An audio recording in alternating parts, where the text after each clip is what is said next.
Earl Grey and brown butter Madeleines. So I'm just browning the butter now. So browning butter usually has three phases. The first one, it will bubble very vigorously, splatter a bit. The second one, it will be milder, more calm. You see the milk solids, boiling. And then the third one, it will be foaming up. So when it's foaming up, you have to be very careful. Put it on low heat because it tends to burn very easily. So we are making things like matcha or tea-based ones. We don't want it to brown too much, or we can just use normal butter also, because brown butter tends to overpower things like matcha. Yeah, pour it. They're very nutty flavor, and the milk solids are brown, not black. Black is too rancid. That is cool. So I'm using the recipe from Sally's Baking. Our dry ingredients, we have 115 grams of flour and 1 teaspoon of baking powder. Of salt, just mix it together. Making another variation, this one is with Earl Grey.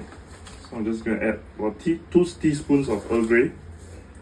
So the difference is just you have to add maybe about 20 grams more of sugar. Now I'm going to add in 2 large eggs, 100 grams of sugar. So now it's beaten to stiff peaks. You can also do this with a handheld whisker, just that it's probably more tiring. Yeah, but it's possible. So you want this kind of consistency, and remember the egg should be at room temperature. Sieve the dry ingredients into the egg mixture.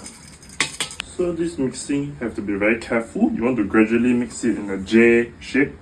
So something like this. The sides, you're scraping the sides and coming out in the middle. This is to prevent any over mixing of the batter, because you've already incorporated so much air into the egg.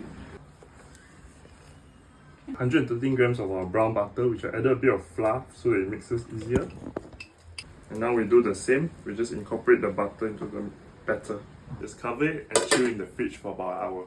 Then put it into our Madeleine pans. I'm using a seashell pan. Okay, Madeleines going in. For the icing, we just make some icing sugar and a bit of water.